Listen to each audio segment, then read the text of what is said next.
What's going on, guys, and welcome back. We have a brand new season of Marvel Snap, and as always, Alex and I are going to break down each and every card, starting with the Season Pass in Blink, and we've got a lot of strong, unique ability cards coming to the game. Alex and I are going to give our early impressions if we think you guys should save up and buy these cards or pass them, and just talk synergy and everything in between. We got a lot to break down, so we're going to jump right into it on this episode of the Snapchat.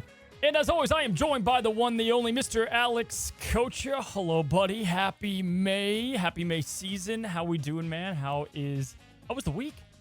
Oh, the week's been great, Cozy. I mean, I've been having a lot of fun playing some Marvel Snap, brewing some new decks. I just got in this mode of like, I just want to deck craft a bit. What are some cards that no one's playing? Yeah. Can I slam a Uatu in a deck and it not be a meme? It was a meme.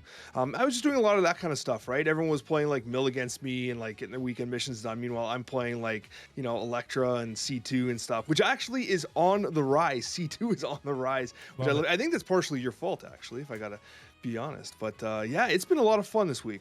Do any Infinity Conquest?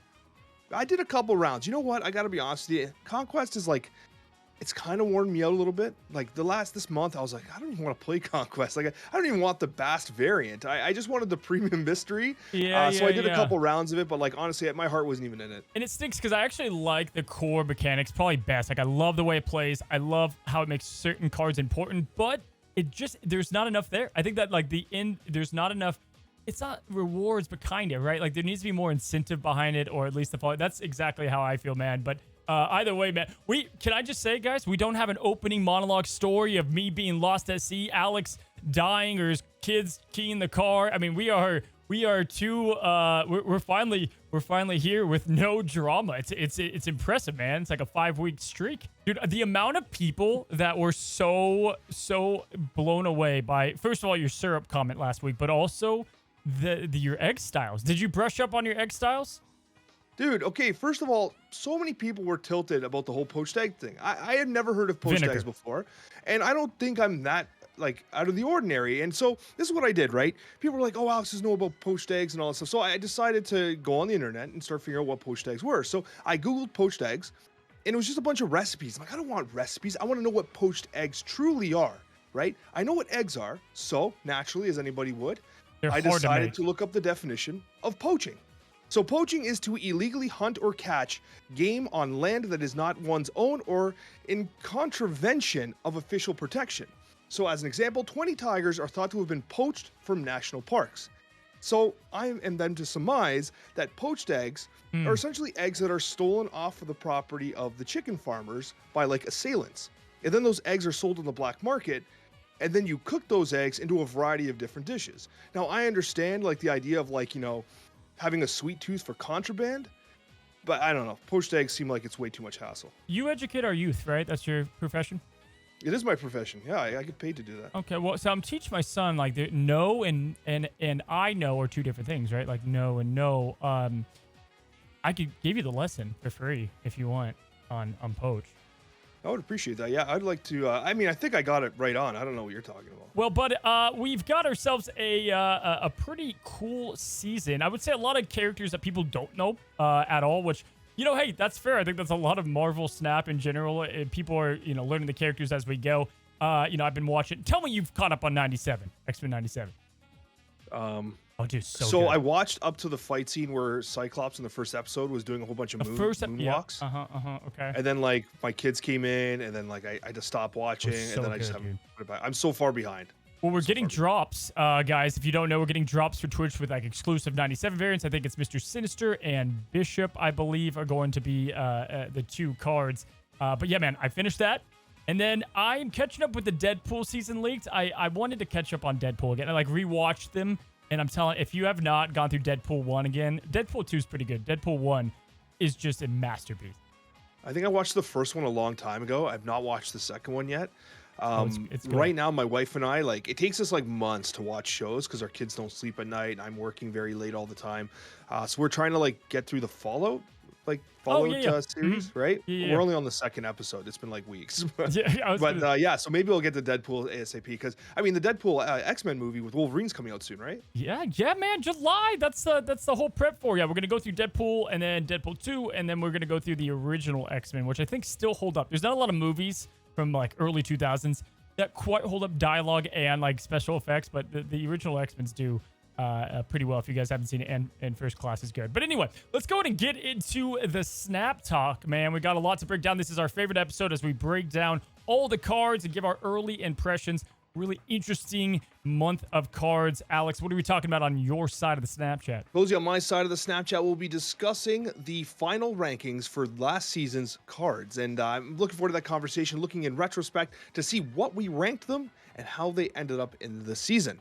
Then we'll be discussing the state of the meta, giving our general thoughts on the meta, where we think it's going, where we think it's been, and hopefully how we can improve it in the future with some suggestions. And then finally, I'm so excited to discuss the Snapchat mailbag. Yeah, so I feel like we did, I don't remember, we'll have to wait and talk about, I feel like we did pretty good last season with our rankings. I feel like we were pretty spot on.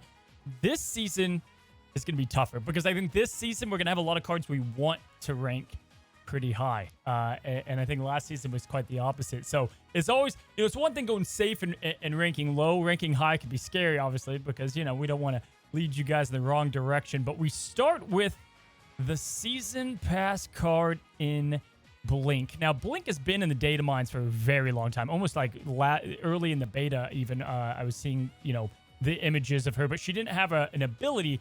But now, guys, if you don't know, she's a 5-cost, 7-power card. A lot of people have been seeing 6. She is 7 power.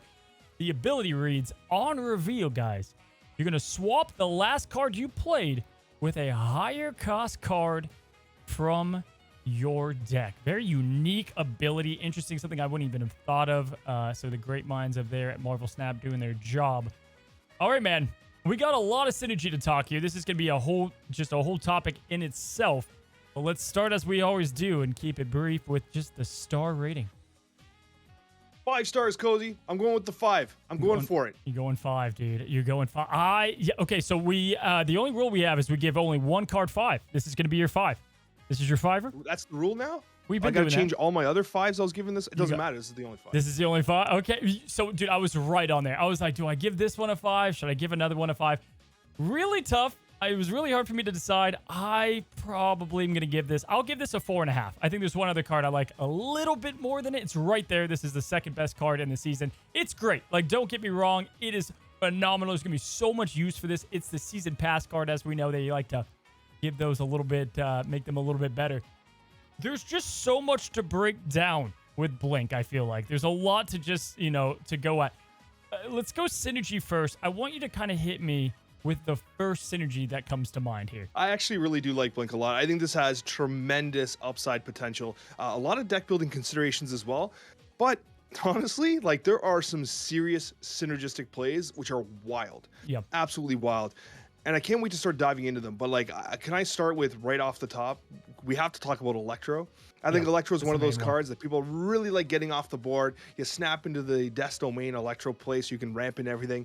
I mean, you could literally play Electro and then blink the Electro on 4 because obviously it's 5 energy, and then bring out a Doctor Doom or whatever from your deck. Like, that's crazy. I think it's amazing, right? Yeah, and I think going into that, for people to know, and I actually understood it wrong when I first saw this, and now I'm like, wait, wow, this is great. My understanding at first was if you play, let's say, Electro, you could get a 4-cost card because it's replacing it with a higher cost card. No, it's obviously anything higher than that. So if it's a 5-cost card, guys, you're guaranteed to get a 6-cost. If it's a 4-cost, it's going to be a 5-cost. To my understanding as well, if you have a 5-cost and there's no 6s in the deck, it won't swap out either. It's not going to force it if there's nothing there. So pretty much nothing but upside. And I love that you started with Ramp because that's the easiest one to get into.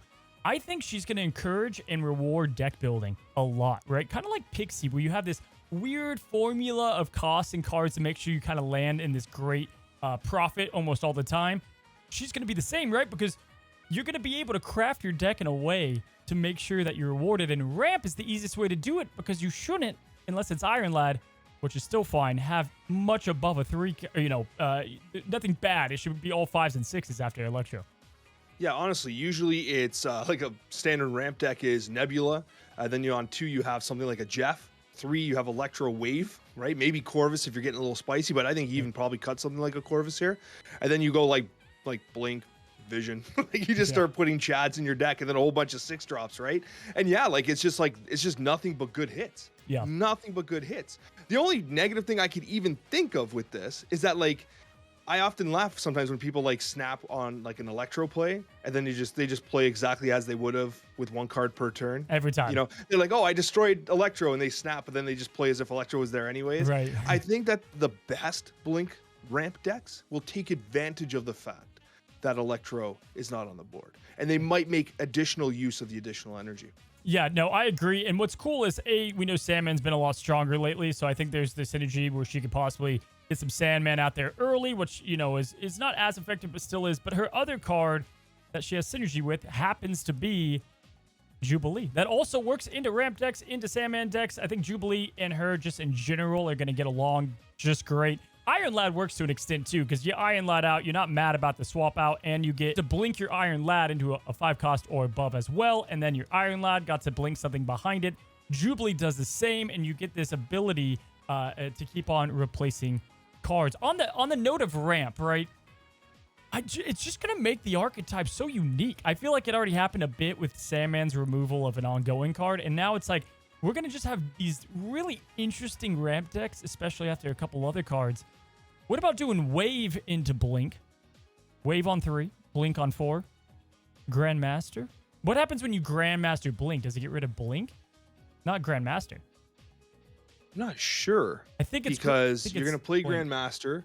It's going to proc the on reveal. She's going to go in the middle. She'll swap Grandmaster. She must. I know, but then when you play Jubilee, it doesn't, like, it won't, because, like, Mystique coming out of Jubilee doesn't copy Jubilee. It would copy, like, you know what I mean? Like, the activators. That's one of those weird algorithmic, someone in the comments will know, but just another, like, pigeonhole, if you will, out of the ramp. But yeah, I think ramp is going to be her probably one of her better homes, man. But carrying us with synergy, what about just strong on reveals? Like, just good on reveals where you just want to have that upside value. So immediately I thought, hey, Ravonna Renslayer, and then you play out on turn 5 or turn 4 a White Tiger, right? We love getting White Tiger out. Hasn't been a lot of decks that make a crazy amount of sense, but you're guaranteed to get a 6-drop on 5 with this. Yeah, no, it's an amazing synergy, and I think you're exactly right. White Tiger's played in one deck, and that's like the Odin on reveal style decks. Sometimes there's Wong, sometimes there's not. And let's not forget that the White Tiger itself, the Tiger, was actually buffed recently as well, right? So it's quite a bit of power. It's a lot of power on the board. And the ability to get that out, especially with Ravonna, a lot of the core plays with Blink are going to incorporate Ravonna because it's often nice to play like a very high impact but low power card, Yep. and then swap it out with Blink. And you're right, Cozy. White Tiger is a perfect example of that. Well, and it's mainly, like, here's the thing people are forgetting. Like, yes, having the 5s and the 6s is going to be huge, but also, again, the advantage of having a deck tracker in general. If you look at your deck and you only have a 4, a 5, and a 6 left, and you're looking at you could theoretically play Wasp into Blink, or really anything, a 1-drop into Blink on turn 6, and you know it's going to be one of those 3 cards, one of those 2 cards remaining.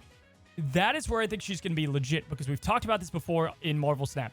Cards that are really useful on turn 6 go up a notch, right? Like War Machine, you can't play them on turn 6. We've seen the results of that a little bit, right?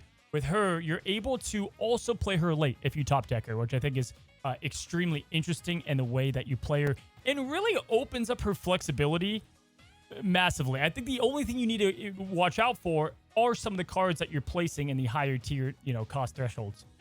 Absolutely. Like, it could be, in theory, a card that we use in similar vein to Iron Lad, where you're reaching to that deck for the Hela, you're reaching for that Living Tribunal. Like, I don't know if you want to play it that way, but it's funny because one of my notes is deck trackers are going to be a must. Yeah. Like, you need to use a deck tracker to effectively utilize Blink. And unless you got incredible memory, but like, you're absolutely right. The ability to dig into that deck and reliably know what you might be able to pull I think is absolutely huge, especially since like even with something like an Iron Lad, it can be pretty random. But Blink, it's a higher cost. So you have like this ability to kind of differentiate between, okay, there's no way it's pulling my Nightcrawler. It's definitely going to hit my Vision, or it's definitely going to hit my Doctor Doom or whatever. So it's more selective than that. So you're able to make better decisions. Yeah, and really, it is going to synergize with what it is and on reveal. And that's where you're going to get, I think, the biggest bonuses from this. Like, man, I was just even thinking, like, most commonly where I went to is just the 4-drops, right? Because most of the time you're going to play a 4 into 5 outside of doing ramp, and that's going to be some of the more common scenarios. So what I did, guys, is I went immediately to the 4-drops, and the first one that I think has some really cool synergy is playing Shuri into Blink. Because you get yourself a 14-power Blink, and you change out Shuri for what is bound to be one of your bigger cards. Could be Red Skull, could be a few other ones in there that, you know, we've been, She-Hulk is in 6's, Scar has been in Shuri decks before, so it could be one of those as well. That, to me, it's these on reveals, man. Another Ravonna card, by the way. It's these on reveals here that I think have some really cool upside. Even to the fact of, you know, doing an early Shang-Chi and then being able to replace that, doing an early tech play Enchantress. I think that is where you're going to get a lot of curve value out of playing her as well. It's funny because Shang-Chi is an absolutely good call there, because like there's often games where you have Monster Island where like you can Shang-Chi and then you can, you know, blow up their monster, play that Blink, rotate something in.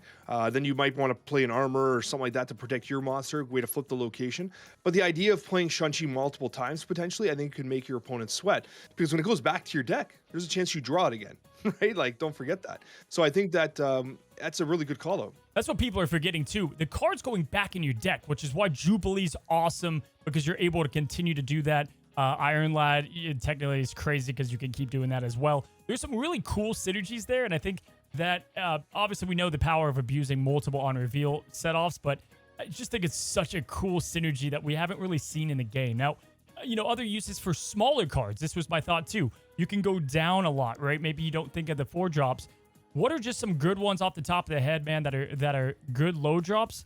For one, and you're going to see a common occurrence in this video, I think Magic is a great one. You never feel great playing Magic out there just to get the limbo, but now you play Magic, you can get Blink out there on turn 5, you do the 4/5, you swap it out for a much bigger play, and you lean into turn 7.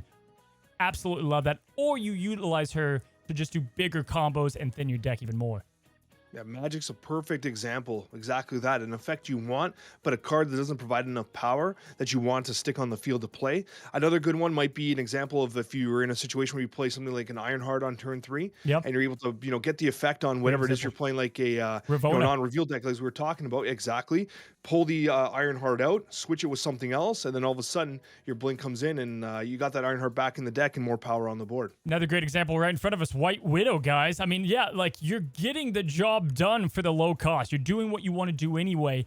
And maybe it's that you play a 3 and a 2 on turn 5, and on turn 6 that you then swap it out. Like, there are different examples of being able to do this in a way that's going to make a lot of sense. I think White Widow. What about Brood? I was thinking this is kind of cool. Don't know the scenario that this would work all the time, but I surely think you could maybe even get this in a Surfer deck. You play Brood down, then you play her. She's going to take Brood back in your deck, your best card on a Surfer deck, leave the Brood links, and replace the Brood with something better. Dude, you're 100% right. It could be huge in Surfer, because you have Sarah, right? And Sarah's usually your top end card, right?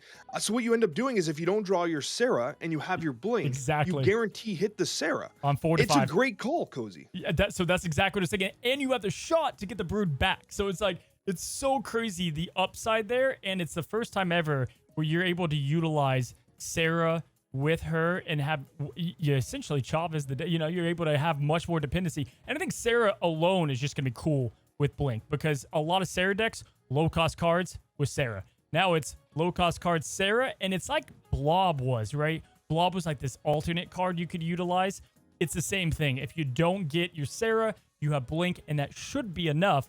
But again, it's gonna reward careful deck building, as we kind of led to before.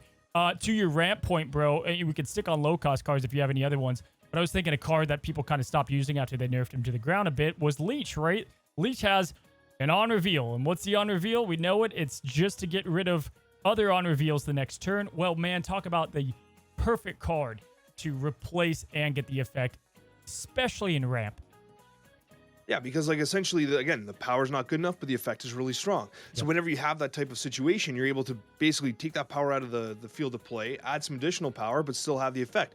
Blink basically is designed in a way that you kind of get your cake and you eat it too, right? In terms of other kind of like synergistic plays, there's a very expensive card, the most expensive card, Death, that I think is really notable too. Okay, yeah. Because if you're swapping a 6-cost card, it's always going to hit Death. So what are I'm looking here, right? Because if you look at it, I would say Leader is phenomenal to switch out for Death. Doctor Doom, clearly you're gonna get the Doom bots and you're gonna get that. Odin in the right circumstances where you re-trigger, then you go into Death, really cool. In fact, I'm wondering if you play Odin and it triggers Blink, is it gonna swap Odin out?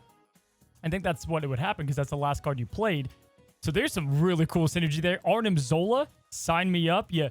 Dude, I mean, look, the potential's crazy, right? Because you go with a ramp deck and you play something out on 5, Arnim Zola on 6, where you just put him into 2 lanes, and then you're able to freaking blink that. I mean, that's bonkers.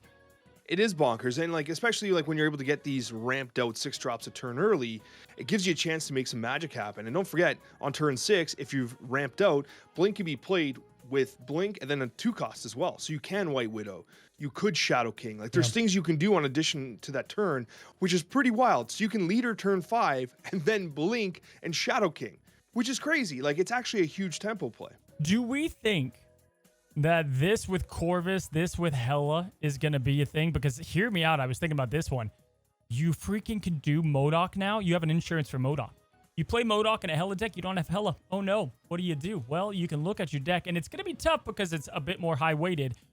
But essentially, you can freaking pull Hela out of the deck on turn 6 if you play Blink right. I guess that'd be weird because of how the MODOK works and Blink would be...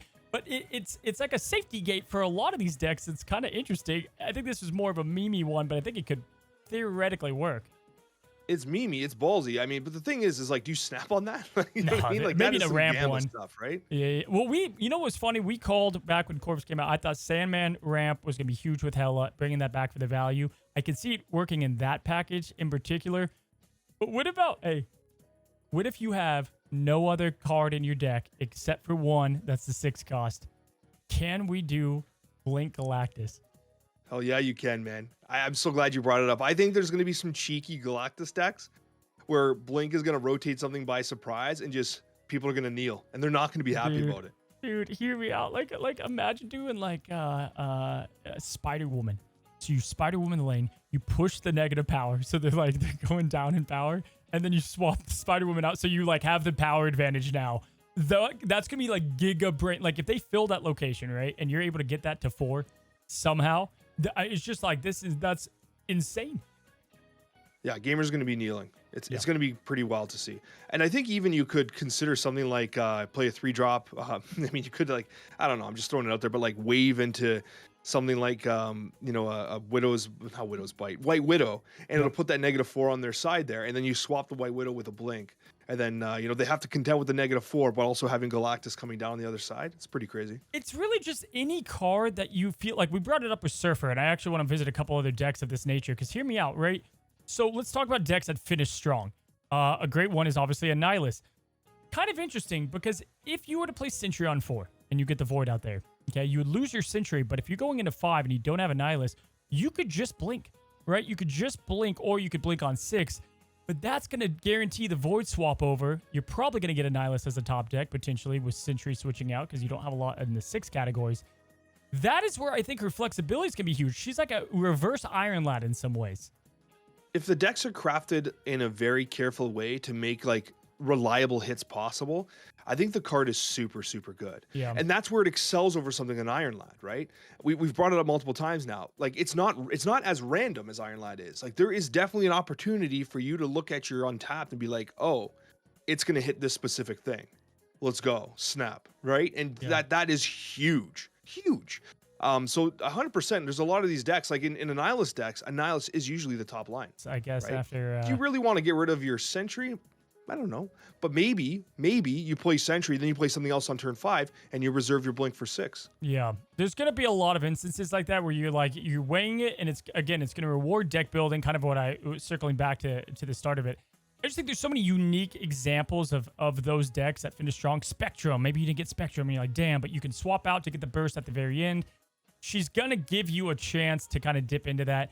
I was thinking Lockjaw, but the thing I don't like about Lockjaw is that when you play the card in there, it's not your last card played, so then it like won't trigger, I think, right? Yeah, what'll happen if you play like a Hobgoblin and then you blink it? Yeah, it would. I was thinking about this. I'm pretty sure it would change something on their side, right? To one of your cards. They get their your destroyer and it blows their board Hey, up, dude, that's happening. turn? We're doing it. We're gonna craft the deck. It would just destroy. I was thinking of other cards I could like theoretically. Seriously, I'm not use. joking. You play a Hobgoblin or Green Goblin, and then you destroy their side. God, Yeah, seriously, dude. there's something there, dude. I'm thinking, man, just these fives, right? Like Valkyrie, great, another great five, man. Getting that out, all to 3, swap her out, like. 5 drops is going to be the most tempting, which is why I think your ramp deck makes a lot of sense. But what about, dude, and we're going to talk about him. I think this is Grandmaster season. We've gotten, people love to crap on the card. I think if you look at it, it's a lot of on reveals.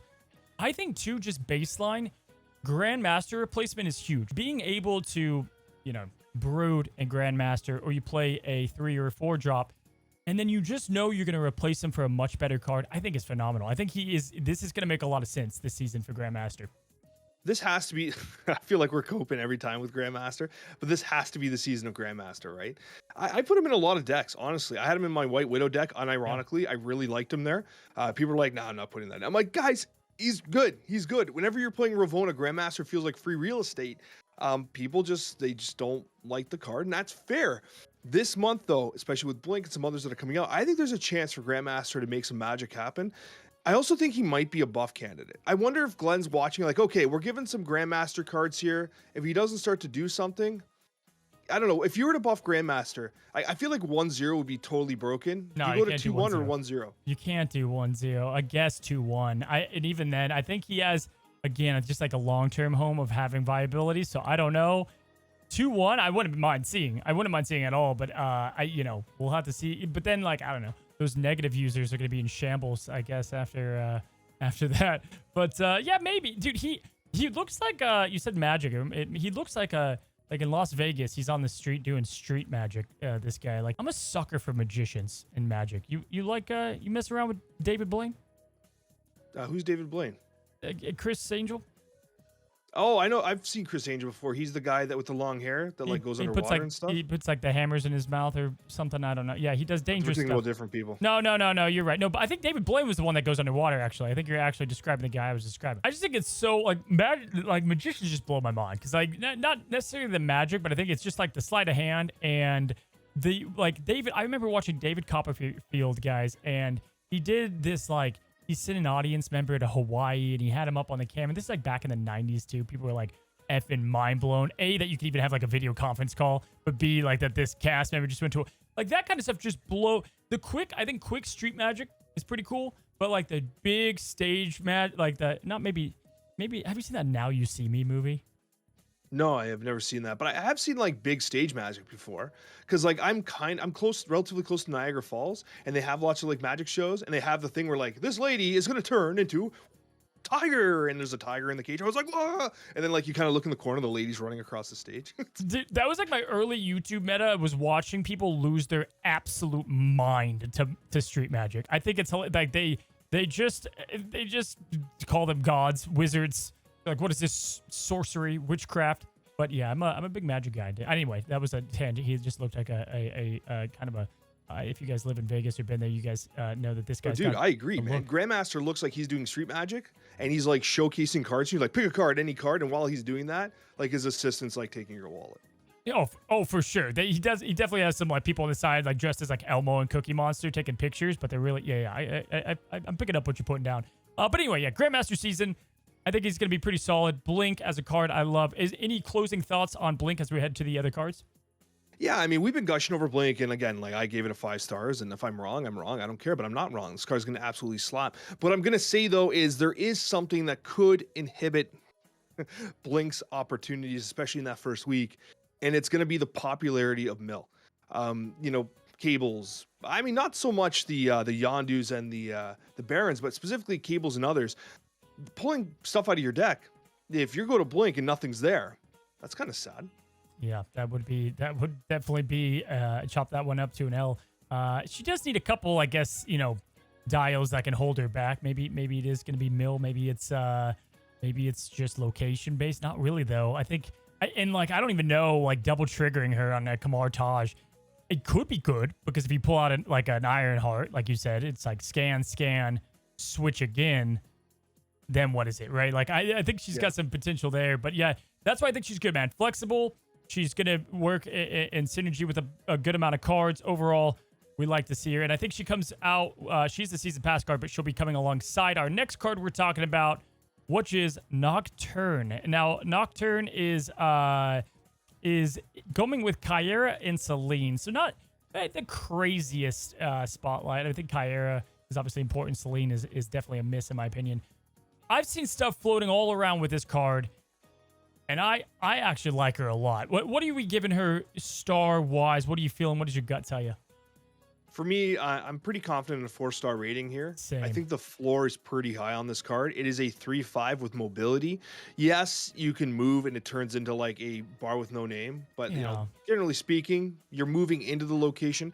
The one thing I think takes it away from like a 5-star would be like when it moves. If you move into something like a Sanctorum, they can play there. Right? If you move into a storm location, they can move there. So you got to be very cognizant of how you're moving and when you're moving, because you don't want to open up locations that a vision wouldn't have opened, right? But it is still a 3/5 stat line with movement. If you guys don't know, Nocturne is a 3-cost 5-power card. You can move this once. So think Nightcrawler. When this moves, replace its location with a random new one. And I agree. I think, first of all, we don't have a lot of location changers in the game. We know how important locations are in Marvel Snap in general. We also know how Nightcrawler and Jeff perform. Oh, yeah, and Vision. They're all pretty damn good. Not only just the synergy with the obvious, right, guys? You know we're going to mention Kraven. We're going to mention Angela. Those packages clearly exist. Maybe even Elsa. But being able to have the mind control on your opponent if you're going to move, creating that space for a later opportunity play, deciding if you want to win that lane, or sending 5 power. It's that middle ground. It's not a Jeff at 3 or Vision. It's going to be a 5 power card. I love it. The location thing is just extra. Having a 3/5 with the chance to move her is what is just a 4-star rating, flatlined for myself, just because we've seen the history books on this one, man. I don't think there's going to be that many times where that location ruins you, right? Or if you even have to, even if you don't even have to move it if you don't want to. No, of course. And that's the thing, right? You have the agency and you can move it on turn 6 where the likelihood of that location kind of slapping you in the face is minimized. But it's still a 3/5. And to be very clear, the location that Nocturne moves to changes, not the location that they are moving from.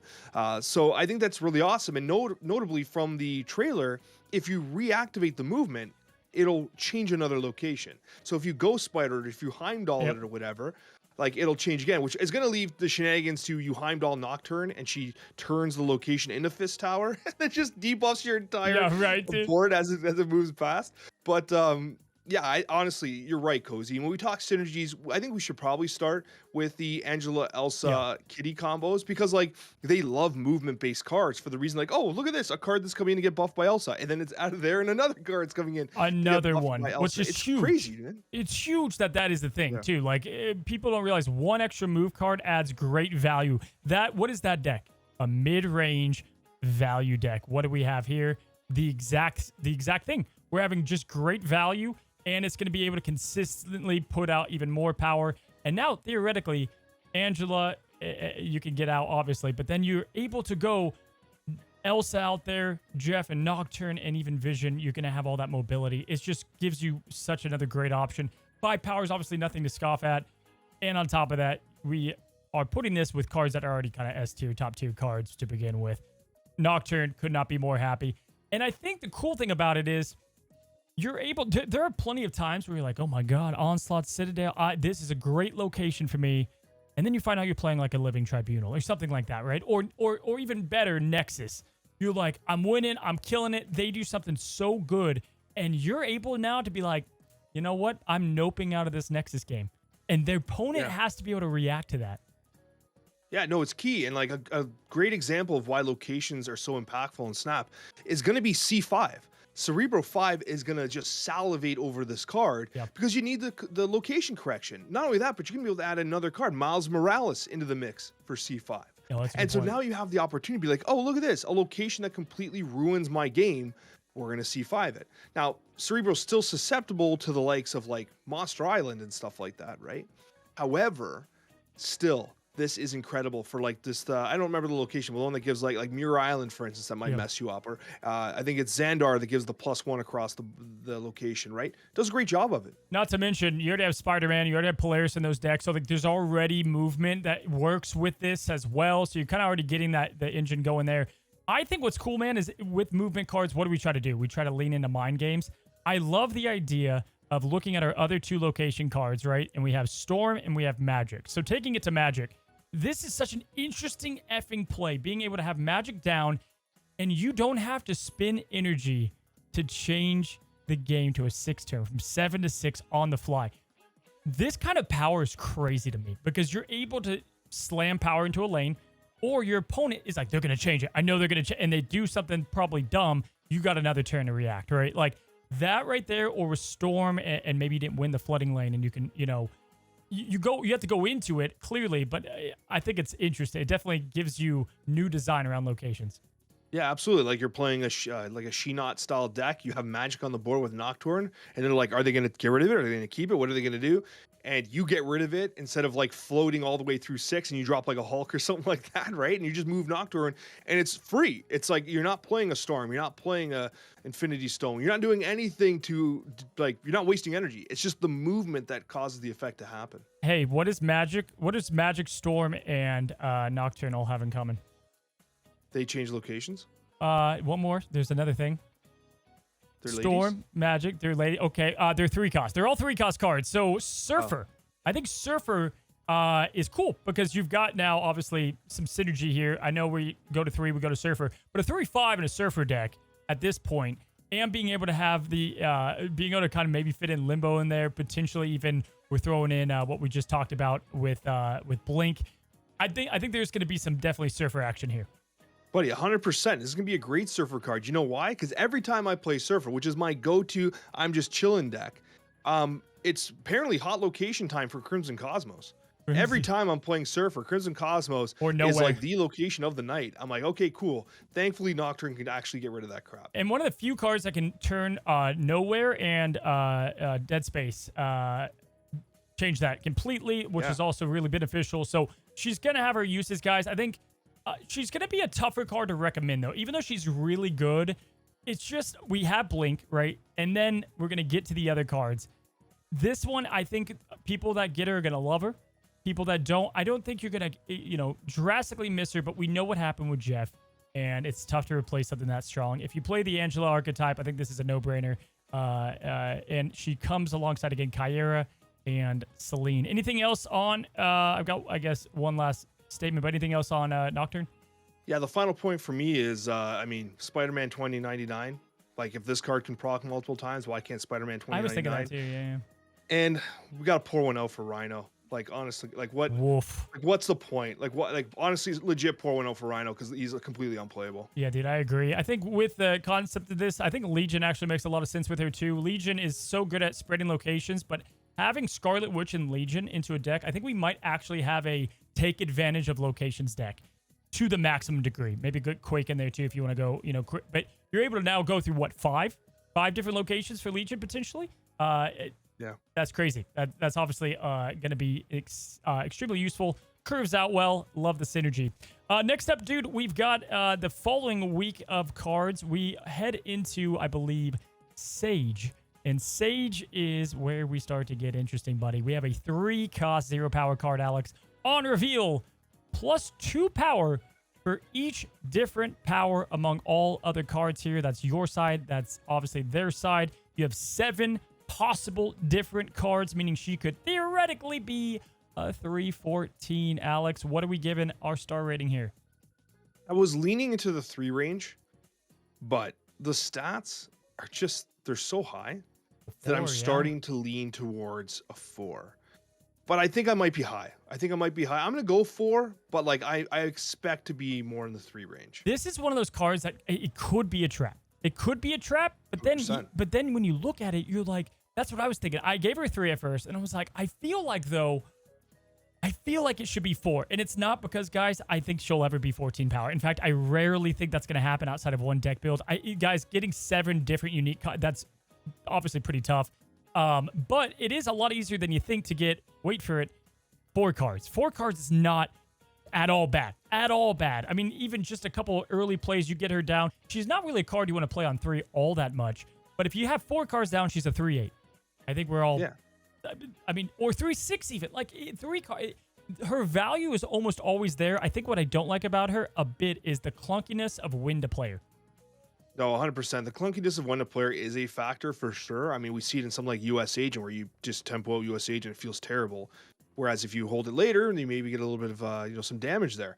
Sage is the exact same thing. It's going to benefit from having an established board state so that you can kind of better and accurately kind of determine where to play her.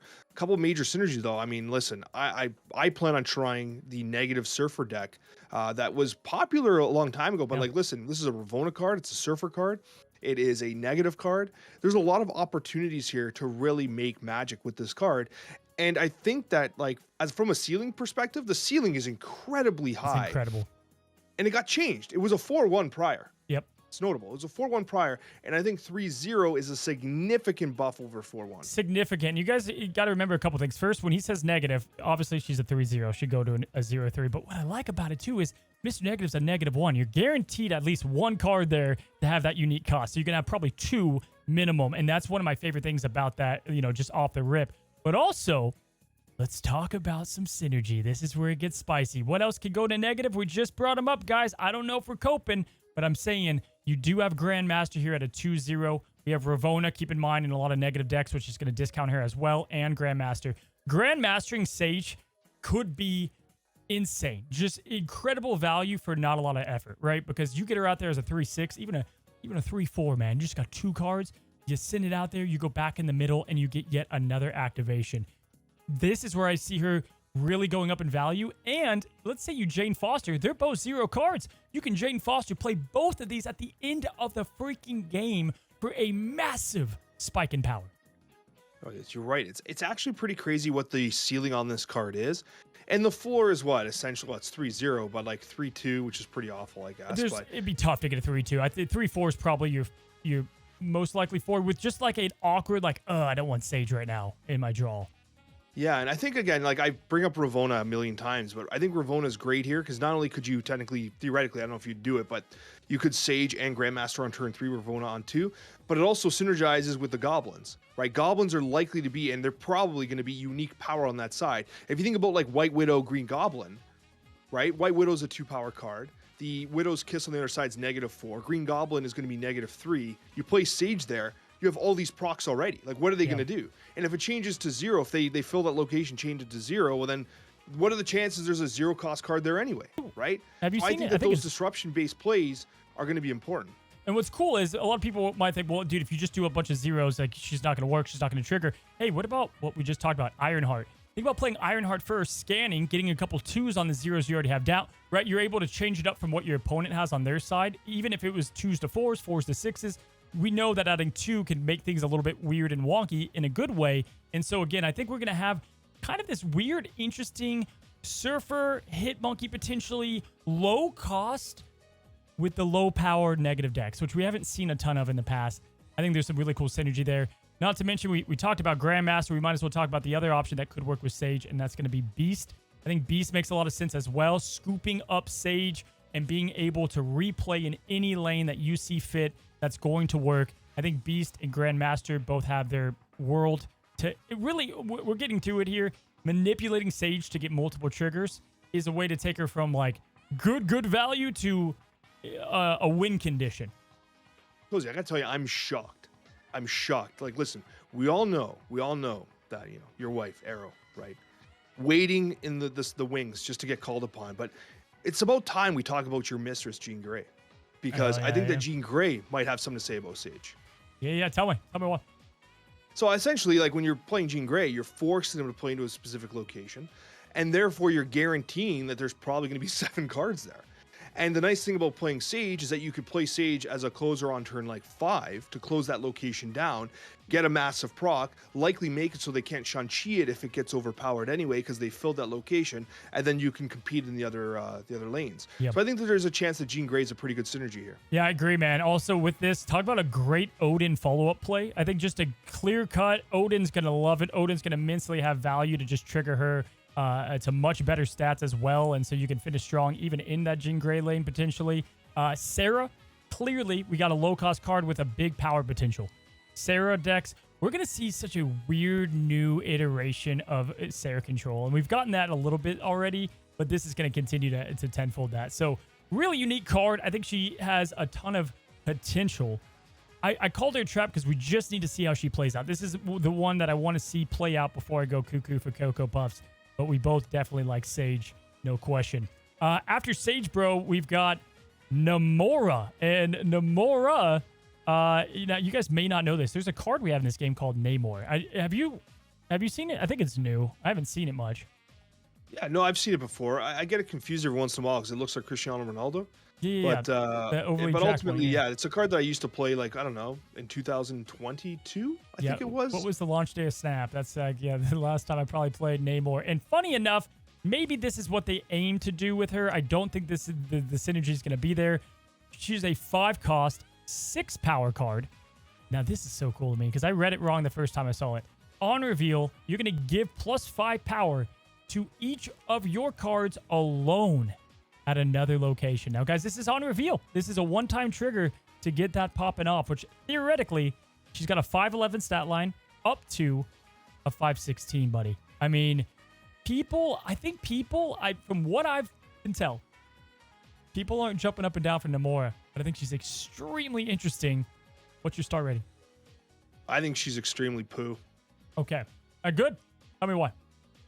Okay, first of all, I'm leaning towards, like, on launch week, this is a 1-star card. It's going to be miserable playing this card on launch week because people are just going to, like, White Widow you and Green Goblin you, and everything's going to get ruined, right? So launch week, it's a write-off. Do not evaluate this card based on launch week. But let's just say afterwards, right? 3 weeks after, no one's thinking about Namora anymore, and you're like, I'm going to play a Namora deck.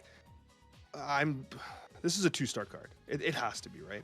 So here's my thoughts, right? Listen, guys, I don't love just like hyping up every card. I'm trying to like practically think how I would play it. So to your point, yes, guys, guess what you're going to see? If you didn't buy Namora, you're going to be playing nothing but junk decks. It ruins Namora. Game over. It's over. Where I think what I'm interested to see, right? We're not going to play with Namor, guys. It's just not going to happen. The idea, though, of playing, I saw this, and funny enough, I get people direct message me on Twitter and stuff. And one person, shout out to Regis Kilbin, they said, did you see Regis's video? I'm like, no, I haven't. I haven't had the chance to see it. And they just listed the points off to me. And I thought it was really cool. I read it. I was like, hey, thanks for sending this to me. It's such a cool idea. You play down Armor in the left lane, Cosmo in the right lane, Wong in the middle. So you're on curve, 2, 3, 4. Namora on the Wong. And all of a sudden, you're giving +10 power to both Cosmo and Armor. They can't be Shang-Chi. Nothing can happen to them. Heck, even Cosmo can't even be Shadow King. You can also do this with Colossus, who can't be destroyed. That small little pop-off as one of the curve plays, not even like the crazy combo plays, I think it's pretty cool, kind of interesting. I think the Wong synergy or even Odin synergy is there. But to your point, what's meta right now? It's junk. I think that's the biggest worry. Yeah, I mean, that's the thing, right? Like, even if you have that exact line, they play a White Widow, you die. They play a Magneto, you die. They play Green Goblin, you die. They play Enchantress. They play, and there is just like constant list of things that you're like, oh, this is bad. I do appreciate that. Listen, if we're gonna get into the full cope of playing, Colossus unironically with a Cosmo on either wing, and then like, I'm here for that. I want to see that play go out there, but let's be real here. Like that's very, very unlikely to actually be successful over the long term. It's definitely something we've never seen before. So like, I think when people will fall for it at first, but then if they see like an Armor and Cosmo up, especially in higher levels, they're gonna be like, okay, I gotta just stop the middle here or whatever. But I don't know, man. I'm tempted. I'm gonna give this a 3.5, and I even feel like I could be going low, and I'd be happy to be wrong here. Because I also think Ramp is the natural home for this card. All right, not just to mention Blink, and we're seeing some other cards. Being able to get this going fast before your opponent can, because yes, White Widow exists. Cool, just avoid that lane if you can. they're not going to be treating you like you're always going to have a Namora in there. And what can you do with these ramp decks? You can play Odin early. You can play Blob and a Taskmaster. You can play Red Hulk. And then you can boost these cards up to significant value. I honestly think, heck, you could Arnim Zola a Namora and get her out, boost it, do 2 more times. I think ramp could be her best home. Also notable that this is an on reveal effect. Yes. So if like the condition changes, doesn't matter. The cards still will maintain their power, right? So if you're able to ramp this out and you hit like your Electro and your Nebula, for instance, right?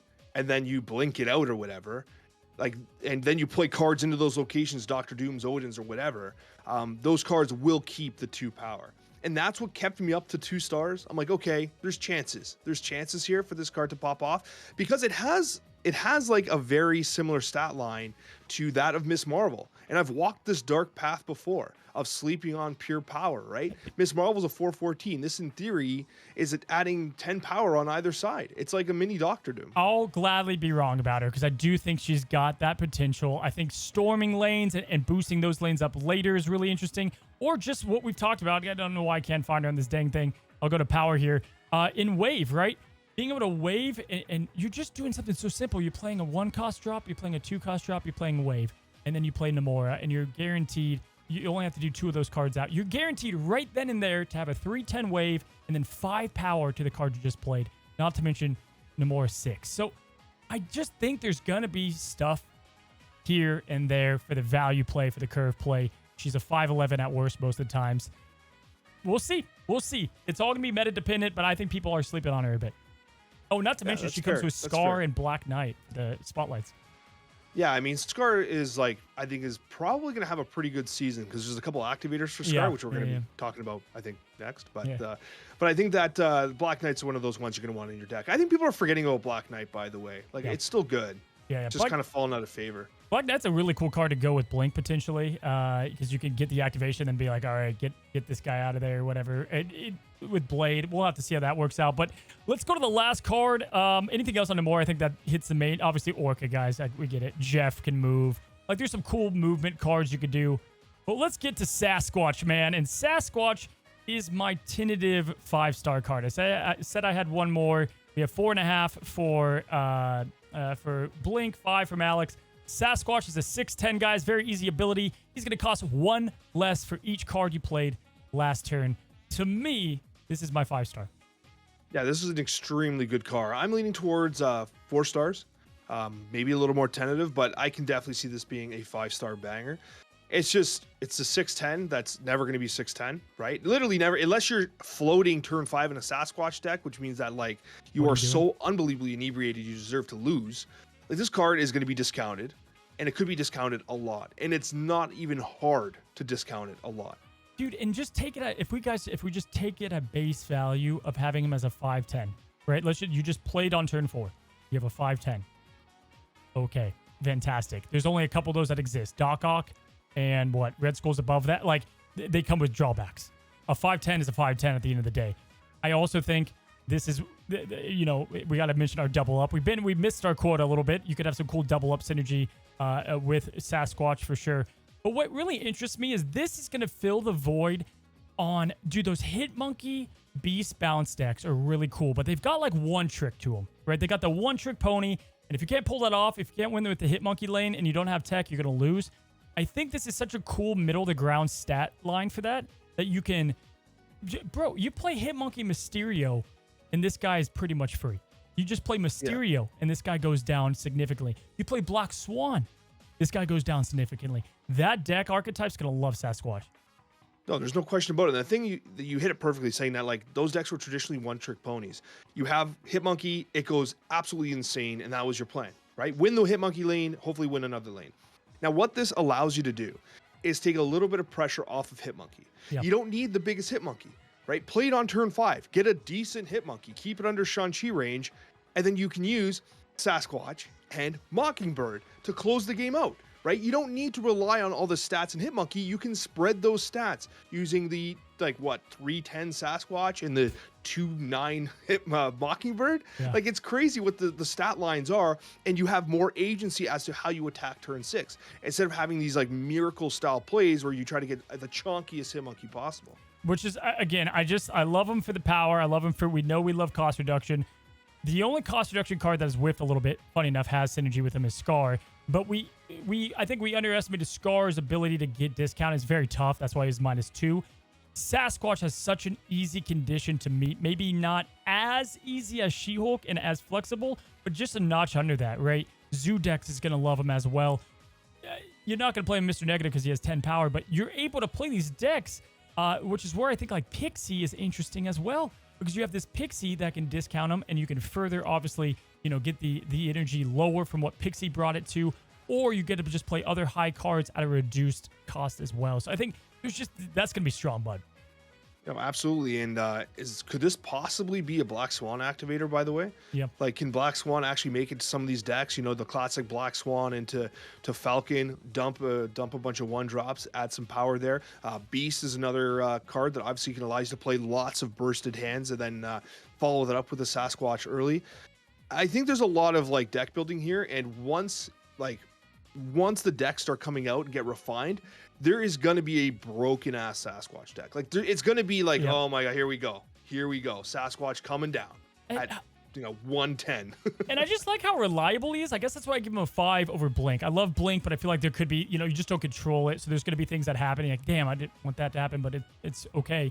Sasquatch, you know what you're getting. You know what you're doing. He reminds me of a Cool Obsidian in a way, but you're going to be able to control that a little bit better. Speaking of, man, Zaba would have been a mess if he was still the same way he was. And then lastly, dude, I think the combo I like with him, man, is Dracula Dump. You combining Zoo with now Dracula Dump. And if you guys don't know, you're having low-cost cards with a couple of high-cost cards. And Sasquatch clearly loves this deck on top of Scar loving this deck. I think this is a super cool synergy that I can see him getting a lot of play in.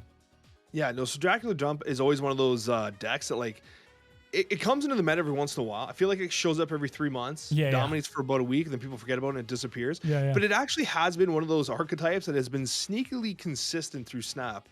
And so, yeah, you're 100% right. Like, Sasquatch is going to just love it there. So in order, that covers all the cards coming out, friends. Let's go ahead and rank them from top to bottom. So best card by far is what for you? It's going to be Blink? For me, I'm leaning towards Blink being the top. Okay. But Sasquatch is like very close. They're holding hands. Okay, so we swap those. So I'm going to go Sasquatch, then Blink. Okay, at number 3, what do you got? Number 3, I'm very. I think Nocturne is going to be that one. Nocturne, yeah, dude, it's tough because they're all right there. I'm going to go. I kind of want to go with probably Nocturne. I hate to not be different from you, but I'm looking at them and it's like. They have risk, and I just don't know. You're making the right call, dude. I think so. Yeah. Namora and Sage is left. Who do you have as the worst here? It's definitely Sage then Namora. I think Namora's at the bottom. Yeah, it's gonna be tough. I'm gonna go with Namora over Sage just in case. We'll see. I think I ranked her higher, Sage, but I just love the potential of Namora, and I'll gladly burn the tokens for you guys and let you guys know if she's worth getting, man. So another great season to break down. Wanted to end it here on. What do we want from May, right? What do we want in Marvel Snap? We just had a patch that brought nothing. I think a lot of people were kind of disappointed from that. But they did say that they're paving the way for a lot of exciting updates. What do you want to see in May? May, June, I'm hoping to see a banger game mode. I'm really hoping they're working on it. I believe they have stated that we got game modes coming, guys. It's just development takes time, right? And I'm really hoping that by the summer we'll have a new game mode to kind of sink our teeth into, something really fun. I think it will be fun, but I'm not looking for like a conquest. I don't want just Marvel Snap played differently. Yeah, let's get creative, guys. Let's get creative, and I know they are for sure, and that's what I'm looking forward to most. Minimum, guys, I want 2 things. I want the announcement of a game mode, even just the announcement, like just something that we're like, okay, we have something in the pipeline here. This is what it is. We have Rivals coming out. We have a lot of good games coming out. Obviously. Snap needs to keep up with that. And then B, I want to see Captain America finally get buffed. I'm going to throw that out there every single month. Not going to happen. But either way, guys, what is going to happen is Alex and I are talking on his side of the Snapchat where we're going to be breaking down what we did last month and look at our final rankings of the cards and hold ourselves accountable for what we ranked them. We're also going to be talking about the state of Snap and the meta. And then a crazy Snapchat mailbag with exciting questions. I don't know what they are. Alex said they're nuts. Can't wait to hear them. Anyway, guys, thanks for hanging out today. And until the next one, happy snapping.